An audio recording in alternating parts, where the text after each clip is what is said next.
Untuk mempersiapkan diri menjelang Liga 2 yang akan berlangsung pada 26 September mendatang, pada Jumat sore Sriwijaya FC menggelar laga simulasi melawan Bayangkara FC di Stadion Gelora Sriwijaya Jakabaring.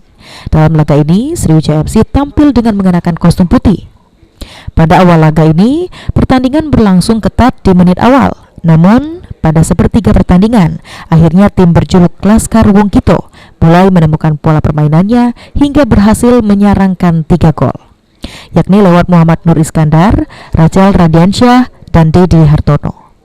Setelah turun minum, Laskar Wongkito semakin beringas hingga menambah keunggulan menjadi 8-0 dengan gol yang dicetak Dedi Hartono, Rio Ardian, dan Cakra. Dalam pertandingan ini, Dedi Hartono berhasil mencetak quadrik.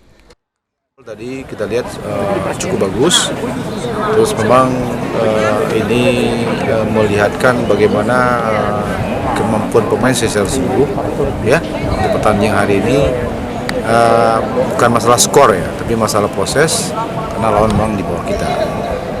Tapi saya melihat begini, anak-anak sudah bisa mengukur kompetensi dirinya seperti apa, karena lawan dia bukan lawan ini, lawan dia nanti lawan Padang, PSMS Medan, Pekanbaru, dan sebagainya. Tetap kita evaluasi baik dalam bertahan, menyerang dan bertahan transisi. Karena waktu kita kalau kick off-nya tanggal 26 hanya waktu 1 minggu. Melihat kekuatan tim, artinya apa yang saya sampaikan selama ini tidak jauh beda dengan kenyataan. Nah, tinggal kita berharap teman-teman ini tetap kompak, spirit menangnya itu tetap dijaga. Tentu ini kan hanya latihan. Kita akan bertemu pada situasi yang sebenarnya. Sandi Pratama, BAL TV.